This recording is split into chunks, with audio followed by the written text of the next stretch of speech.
Buenas tardes. Soy Caleb y sí, es un privilegio estar aquí con vosotros. Gracias por la oportunidad.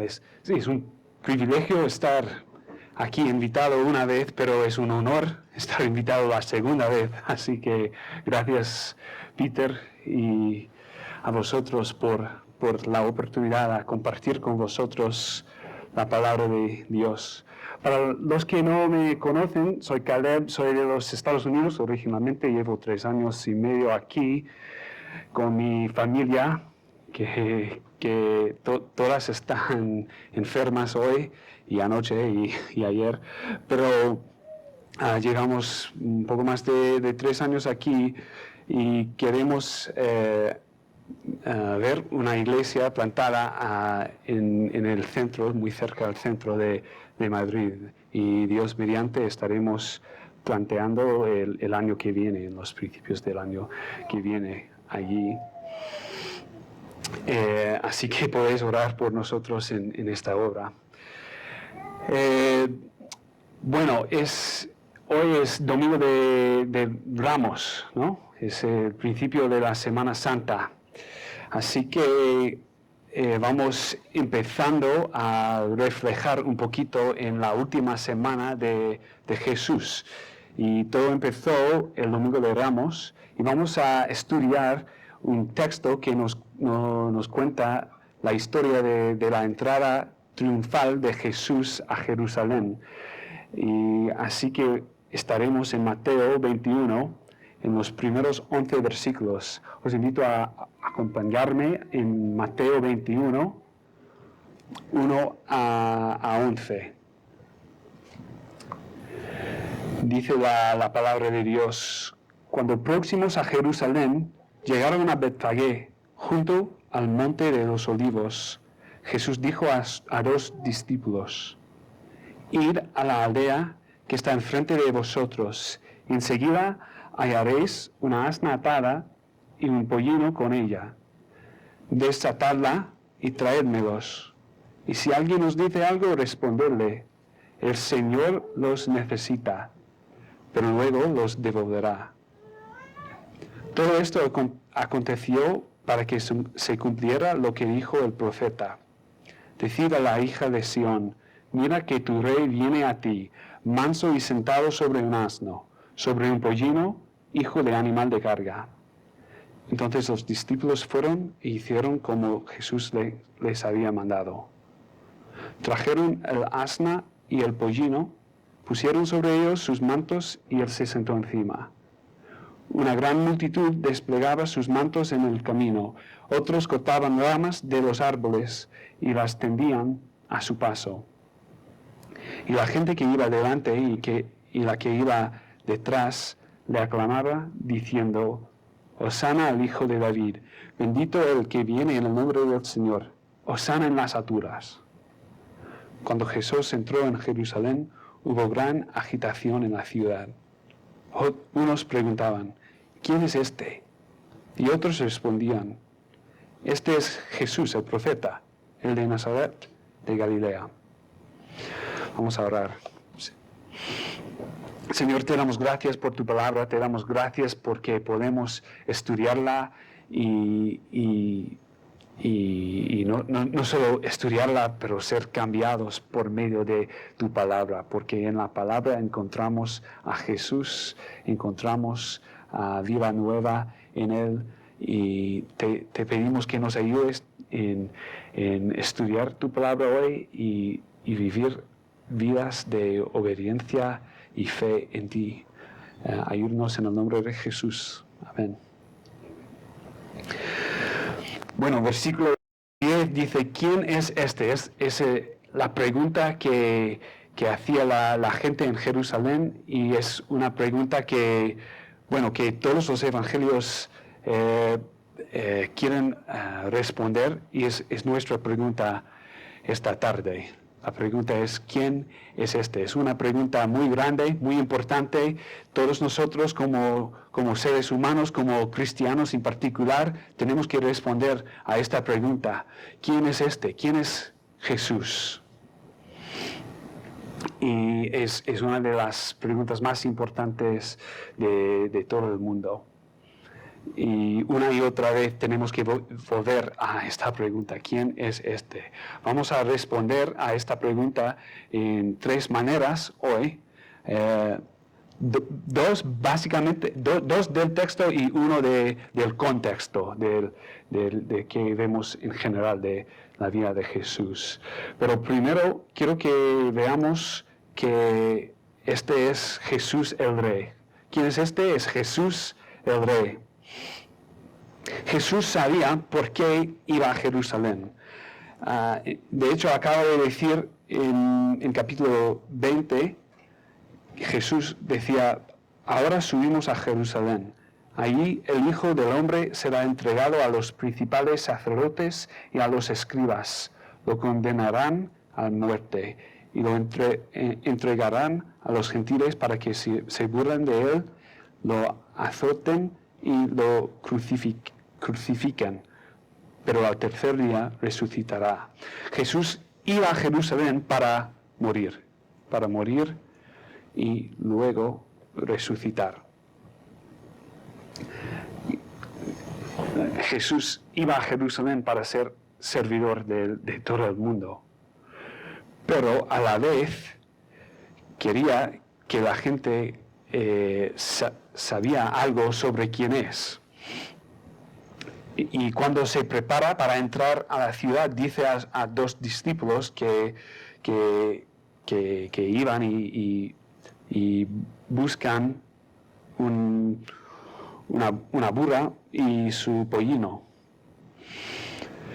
Aquí Jesús comienza poco a poco a mostrarnos quién es. Es el Rey. Alguien con autoridad, alguien que manda. Primero en versículo 3 vemos que Jesús dice a sus discípulos: si alguien tiene preguntas sobre qué estáis haciendo, decidles, el Señor los necesita. Porque es el Señor. Bueno, tengo 3 hijas y estaba con 2 de ellas que tienen 6, casi 7 años y 5 años. Así que no manejan muy bien el español, pero conmigo están aprendiendo poco a poco también. Pero en casa hablamos inglés, pero en todo el resto del mundo, en el cole, en la iglesia y tal, hablan español. Pero la semana pasada entramos el portal de nuestra casa y unos chicos, vecinos míos, me llamaban: Señor, ¿puedes abrir la puerta? Somos vecinos. Y dije: bueno, sí, abrí la puerta para ellos. Y mis hijas decían: pero papá, no eres el Señor, Jesús es el Señor. Y dije: bueno, hay una diferencia entre un Señor y el Señor. Y Jesús está diciendo, no está diciendo decirles: un Señor los necesita. No, un tipo necesita tu asno. No, el Señor, alguien con autoridad, alguien que puede saber qué va a ocurrir y cómo van a responder la gente y qué tenéis que decir vosotros. El Señor, alguien con autoridad. Y luego el acto en sí, el acto de montar el asno, o mejor el pollino, está mostrando que Jesús es Rey. Cumpla profecía de Zacarías 9:9, que dice: alégrate mucho, hija de Sión, da voces de júbilo, hija de Jerusalén. Mira que tu Rey vendrá a ti, justo y salvador, pero humilde, cabalgando sobre un asno, sobre un pollino, hijo de asna. Cuando Jesús entra a Jerusalén montado en un burro, nos recuerda de alguna forma a los reyes conquistadores que entrarían montados en caballo después de una gran batalla o en una ceremonia de honor. Es muy probable que Herodes había entrado a la ciudad esta semana con una cabalgata mucho más grande.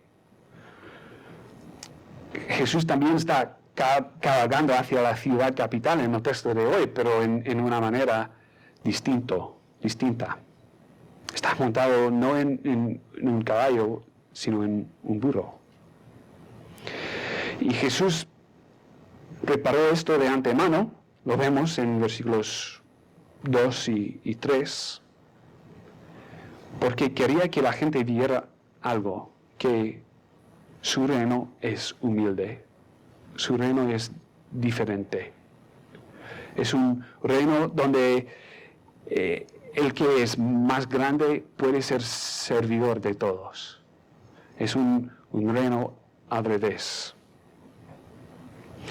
Jesús quería que la gente dijera, bueno, eso es lo que hacen los reyes, pero no es cómo lo hacen los reyes. ¿Me explico? Es lo que hacen, pero hay algo que no entiendo. Unos 80 años antes, en el otro lado del Mediterráneo, Julio César fue celebrado con 4 triunfos, 4 cabalgatas en un solo mes, por ganar 4 batallas. Uno aquí en España, de hecho. Y César fue con una corona de oro, una corona de laurel, un carro con 4 caballos, con esclavos alrededor, con músicos pagados, con un gran gloria de su triunfo en estas batallas. Los informes dicen que había un carro solo para mostrar las palabras famosas de César. Vini, vidi, vici. Yo vine, yo vi, yo conquisté. Un triunfo, una cabalgata muy distinto, ¿no? Para la gloria del César, y para poner el resto del mundo bajo sus pies. Pero Jesús vino para ser visto por los demás, para ser conquistado por nuestro pecado. Un rey completamente distinto. Básicamente por la primera vez en su ministerio, Jesús empieza a identificarse con su papel real, su papel como rey. Pero entró como una persona normal, en un burro. No como un general después de una batalla, pero iba directamente a la batalla. Sin coronas de oro, sin carritos, sin esclavos, sin muchos. Solo los otros peregrinos y probablemente unas personas de los pueblos alrededor de Jerusalén. No había músicos, no había otras cosas gloriosas, digamos. Y esto fue como empezó Jesús a anunciar que era rey. Vemos también la autoridad de Jesús en versículo 6, ¿qué dicen los discípulos? Versículo 6 dice, entonces los discípulos fueron e hicieron como Jesús les había mandado. Podríamos predicar un sermón entero sobre este versículo, podríamos reflejar mucho. Los discípulos de Jesús fueron e hicieron como Jesús les había mandado. Oigo ecos de Gran Comisión ahí también. Es como Jesús sabía que iba a ocurrir y les mandó a sus discípulos a hacer algo Los discípulos le obedecieron y encontraron todo lo que Jesús había dicho. Así que había dicho también. Este pasaje, hemos visto que este pasaje cumplió Zacarías 9:9. Tu rey viene humilde, montado en un animal de carga. Pero también me hace pensar, y esto es un poco, es gratis, me hace pensar cada vez que leo este pasaje, pienso en otro pasaje, en Apocalipsis 19:11. Allí vemos a Jesús regresando otra vez a la tierra, no solo a Jerusalén, pero a la tierra. Y no en un burro, sino en un caballo blanco. Y luego Jesús volverá triunfante sobre todo. Y nos dice la Biblia, Filipenses, dice que algún día cada rodilla se doblará y cada lengua confesará que Jesús es el Señor, para la gloria de Dios. Entonces estamos entre sus venidas. Ha venido una vez humilde, montado en un pollino, pero vendrá otra vez como rey sobre todo. Y no habrá oportunidad de ignorar a Jesús en su segunda venida. Así que, y no habrá la pregunta, ¿quién es? ¿Quién es este? Porque cada lengua confesará quién es este. El pueblo esperaba un rey. En aquel entonces el pueblo de Israel esperaba un rey. Ha habido muchas profecías acerca de un rey que vendría del linaje de David, que establecería un gobierno y un reinado perfecto. Cuando la gente comenzó a gritar, Hosana, hijo de David, estaba diciendo, reconocemos que eres el rey del linaje de David. Hosana significa literalmente sálvanos, o socorro, ayuda. Viene de Salmo 119. De hecho, mi copia de las Escrituras dice, Señor, sálvanos. Algunos de vuestras traducciones dicen Hosana. Hosana significa salva. Y mientras claman Hosana, las multitudes están reconociendo que solo Jesús es el verdadero rey. Están probablemente aplicándolo a su situación actual, su situación con Roma ocupando a Israel, y probablemente están pensando solamente en un rey de un reino terrenal, pero están aplicando la Biblia a su situación. Jesús quería hacer mucho más que salvar un pueblo de opresión romana. Quería salvarnos de nuestro pecado y salvar todo el mundo. ¿Qué tipo de rey estás buscando? ¿Qué quieres que haga Jesús para ti? Quiero aplicar esta respuesta a nuestras vidas. Jesús es rey. Esto significa que no tenemos que tener el control en la vida. Jesús tiene el control. Incluso cuando aparece, porque en unos días va a aparecer que Jesús no tiene el control, va a ser crucificado, pero todo es bajo el control de este rey, el rey del universo. Es el mejor rey de todos los tiempos y reina con autoridad, y encontramos cosas como dice Jesús, pero a la vez es manso y humilde. Cuando las cosas no salen como quiero, puedo recordar que bueno, mi rey está en el trono y formo parte de una historia mucho más grande que mis circunstancias.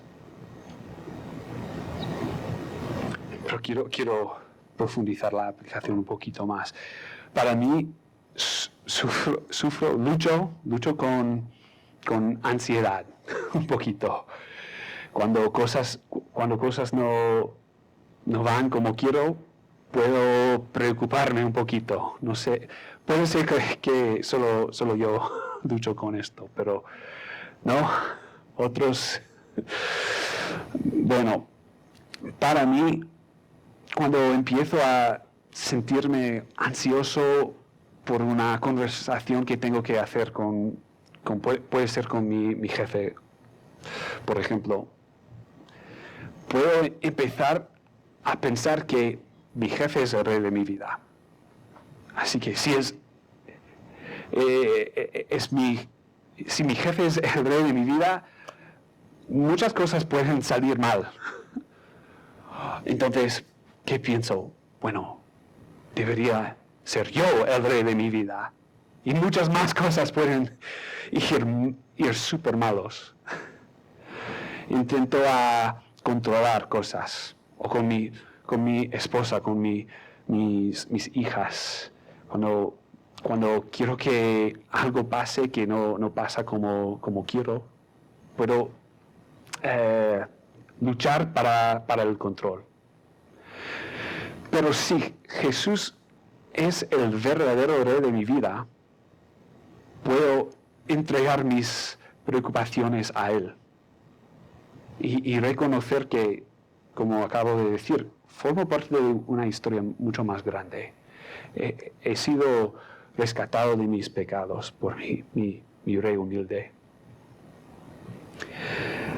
Y cuando recuerdo que Jesús es rey en control de todo, puedo convertir mi ansiedad en oración. Este año leí un libro sobre la oración y hay una lema que dice: la ansiedad es oración mal puesta o mal gastada. Podemos orar en vez de estar ansiosos. ¿Por qué? Porque Jesús es rey. Porque Jesús gobierna con paz, gobierna todo. Y por su gloria y por nuestro bien también. ¿Quién es tu rey? ¿Eres tú el rey de tu vida, la reina de tu vida? ¿O estás contándote que otra persona es rey de tu vida? Tengo que bajar del trono varias veces cada día y recordar que Jesús está en el trono de mi vida. ¿Quién es este? Es una buena pregunta para nosotros, para honrar a Cristo como Señor en nuestros corazones.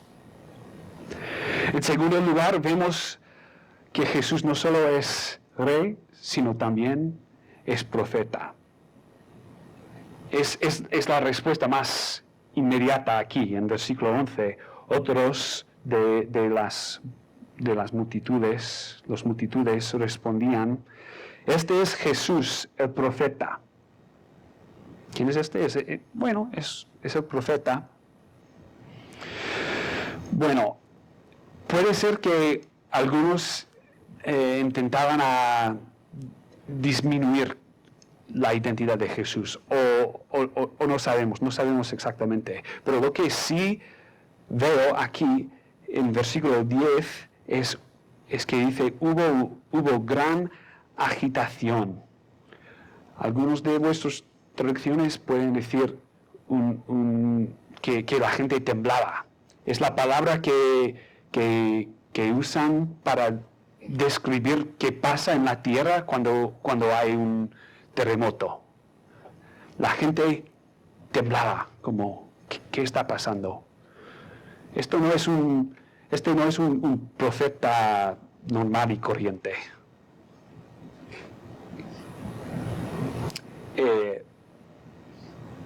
la gente menciona que, bueno, es Jesús el profeta de Nazaret, de un pueblo en Galilea. Podemos ponerle en una caja y ya, es una profeta. Pero un profeta que hace que la gente tembla. Porque un profeta habla en el nombre de Dios. Y Jesús no solo era un profeta. De hecho, una y otra vez, las multitudes decían, bueno, este profeta habla como si tuviese poder, como autoridad. Habla en una manera distinta también. Los líderes religiosos temblaban. A Jesús le oían. De hecho, estaban buscando una manera de matar a Jesús. Los ciegos, los cojos querían que Jesús los sanara. Había algunos, incluso entre sus discípulos, que querían que Jesús derrocara a Roma. Todos tenían una identidad para Jesús. Algunas personas sí esperaban a un profeta. Jesús es un profeta, pero es el tipo de profeta que va a entrar a la ciudad y ir directamente al templo y echar los vendedores. No hemos leído versículos 12 hasta 17, pero estos versículos nos dicen el resto de la historia, que Jesús iba directamente al templo y hacía cosas que los profetas hacen. Confrontó los líderes religiosos.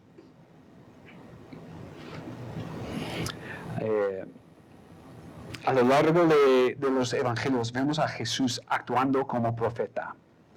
Un profeta confronta. Un profeta, Jesús en concreto, llamaba a la gente al arrepentimiento. Empezó su ministerio diciendo, bueno, el reino de Dios está aquí, así que arrepentiros. A veces, muy suavemente a los pecadores, por favor, confía en mí, dice Jesús una y otra vez. Y otras veces con mucha fuerza, denunciando a los líderes religiosos, a los hipócritas. Jerusalén era una ciudad, una gran ciudad, con muchos habitantes. Sus residentes estaban acostumbrados a grandes festivales, a famosos pasando por la ciudad. Y aunque todo eso temblaba, la ciudad temblaba al entrar Jesús. Había algo diferente de este hombre. Si un profeta de Vallecas viene al Gran Vía, Madrid no va a temblar.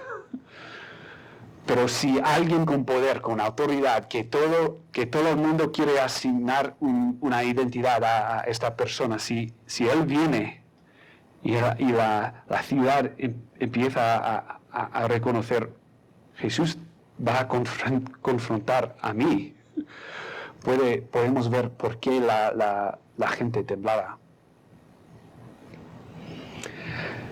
Algo está pasando aquí con Jesús. ¿Qué está pasando?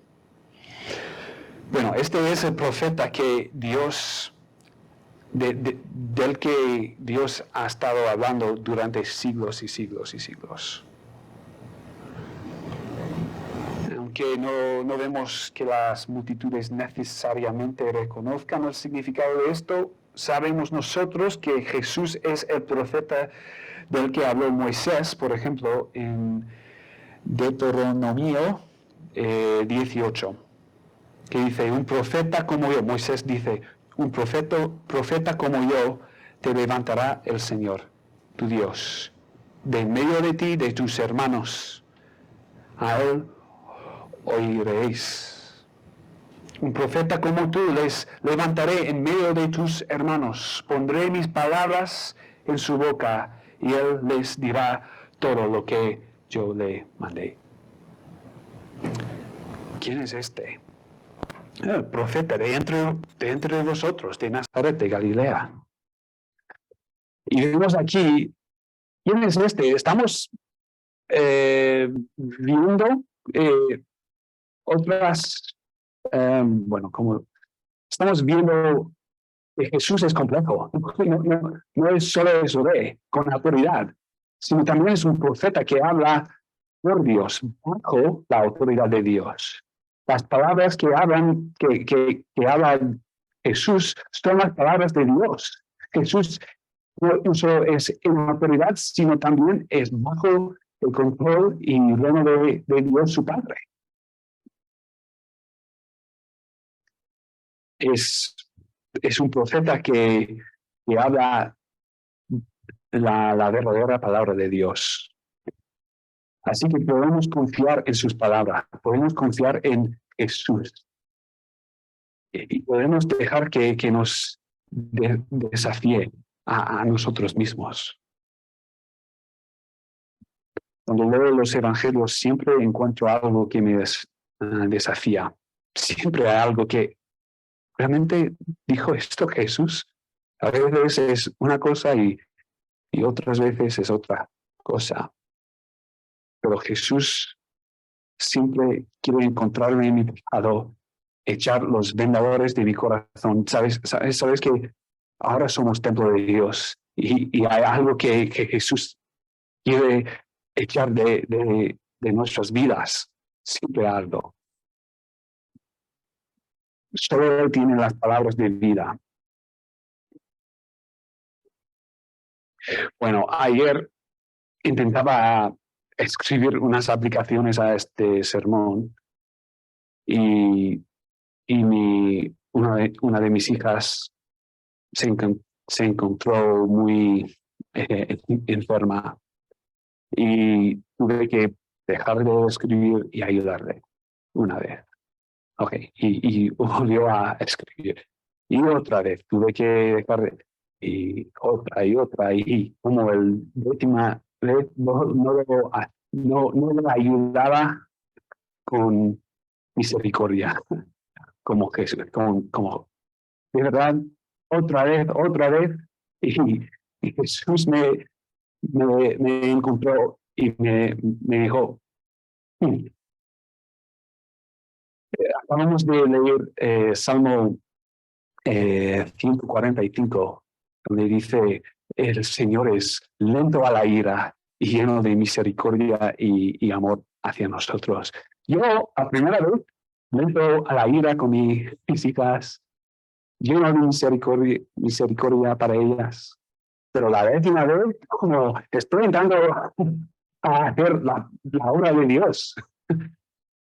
Y Jesús echó un ídolo de mi corazón, un ídolo de aparecer muy culto, muy estudiado aquí, muy listo, muy preparado. Bueno, y me dijo que el amor para mi familia es importante también, es una obra de Dios. Jesús como profeta nos choca a veces.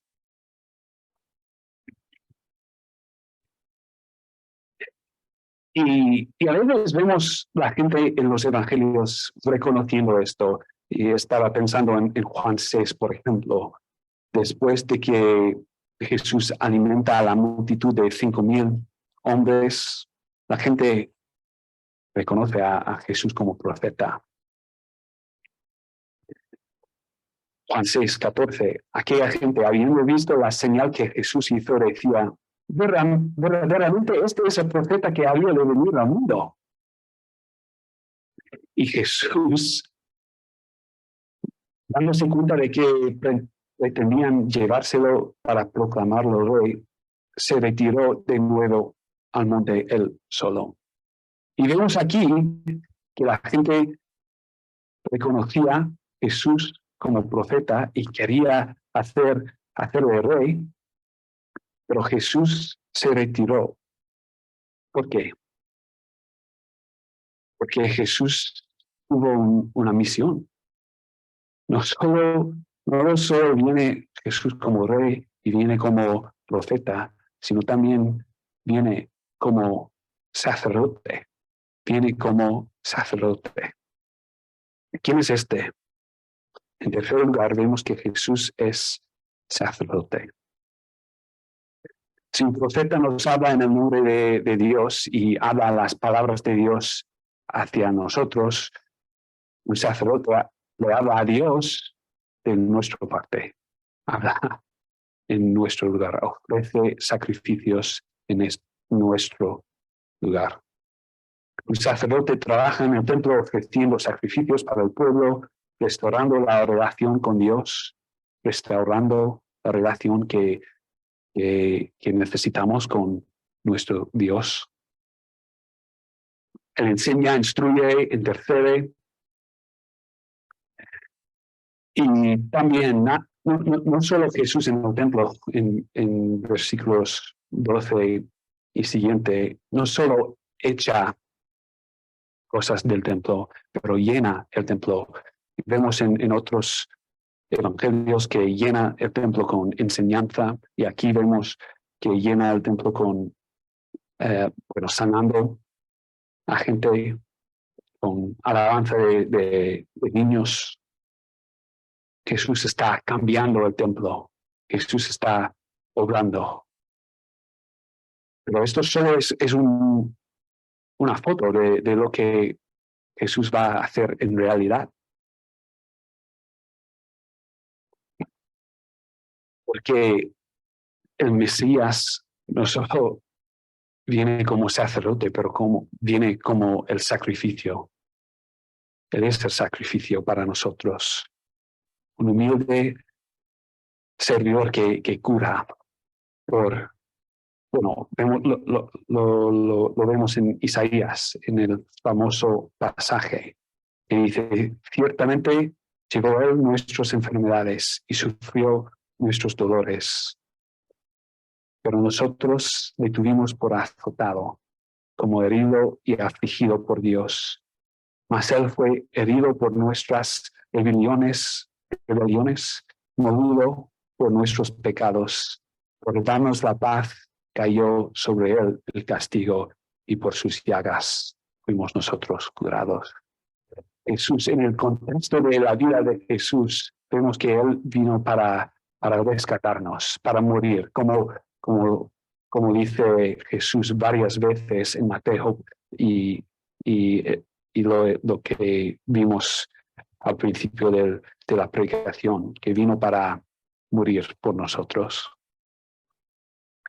Este es nuestro sumo sacerdote, Jesús que sana, Jesús que sana nuestros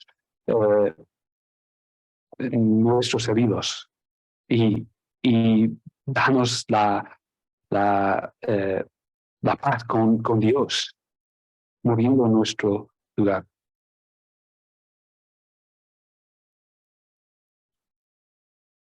Dios nos recuerda, pero ahora Cristo ha recibido un ministerio superior, ya que es mediador de un mejor pacto, establecido sobre mejores promesas. Hemos visto varias promesas hoy, promesas sobre un profeta que había de venir. Tenemos promesas aún mejores, como en este lado de la cruz podemos recordar varias promesas que tenemos en Jesús. La promesa del perdón de los pecados, de nuestra deuda siendo pagada, de nueva vida ahora con Cristo, de vida eterna con Él para siempre. Y esto se debe a la respuesta a esta pregunta: ¿quién es este? Este es nuestro sumo sacerdote. Este es Jesús. El autor de Hebreos dice, un sumo sacerdote así era el que nosotros necesitábamos. Santo, inocente, sin mancha, apartado de los pecadores y hecho más sublime que los cielos. Que no tiene necesidad cada día como aquellos sumos sacerdotes de ofrecer primero sacrificios por sus propios pecados y luego por los del pueblo. Jesús hizo esto de una vez para siempre al ofrecerse a sí mismo. La ley nombra sumos sacerdotes a hombres débiles, pero la palabra del juramento posterior a la ley nombra al Hijo, quien ha sido hecho perfecto para siempre. Estas son buenas nuevas para nosotros. Las respuestas a quién es este son buenas nuevas para nosotros, para creer, porque tenemos una esperanza. Debido a que Jesús es el gran sumo sacerdote, podemos tener una relación restaurada con Dios. Esto significa que al final del día mi relación no depende de sacrificios de animales, ni de mis obras, ni de ningún tipo de sacrificio puede traerme a Dios, excepto el sacrificio de Jesús, una vez para siempre. Mi relación con Dios es seguro en Cristo, porque ¿quién es este? Este es mi sumo sacerdote.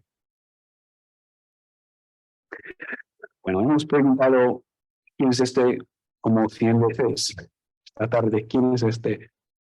Y hemos visto que Jesús es rey, profeta y sacerdote para nosotros. Necesitamos un rey que nos salva de otros reyes menores y falsos. Y necesitamos un profeta para salvarnos de nuestra ignorancia sobre la palabra de Dios, salvarnos de nuestros ídolos en el templo que es nuestro ser. Y finalmente necesitamos un sacerdote para salvarnos de los efectos y consecuencias de pecado en nuestras vidas. Y hay otra pregunta que quiero hacer para terminar. No solo quién es este, pero quién eres tú. A la vez de quién es Jesús, quién eres tú.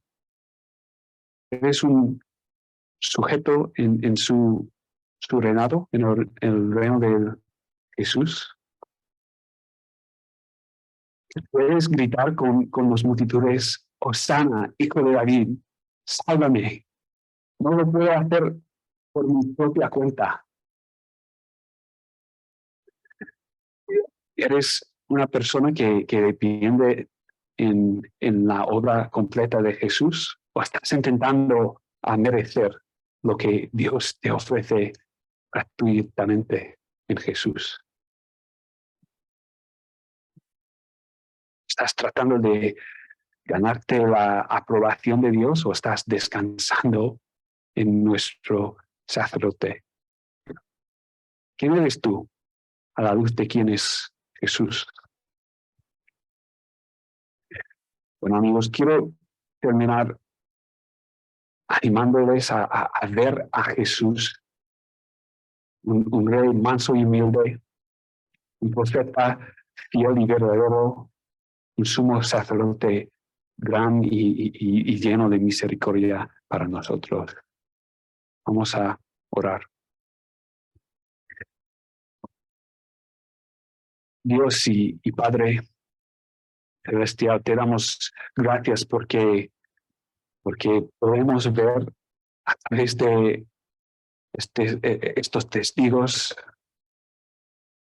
a Jesús, podemos ver a Jesús, podemos responder con certitud a esta pregunta, ¿quién es este? Con tu palabra, con las respuestas que nos das. Nos has dado un examen, ¿quién es este? Y también nos has dado las respuestas correctas. Y también nos has dado la fe para creer. Así que te pedimos que nos ayudes en vivir vidas de obediencia y fe. Ayúdanos a seguir a Jesús, nuestro Rey. Ayúdanos a proclamar estas verdades que hemos visto esta tarde. Ayúdanos a honrar a Cristo como el Señor en nuestras vidas, a confiar solo y completamente en Él por nuestra relación contigo.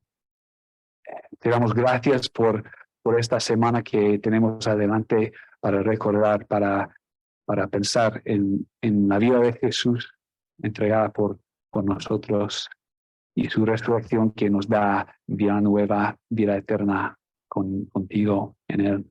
Te damos gracias en su hermoso nombre. Amén.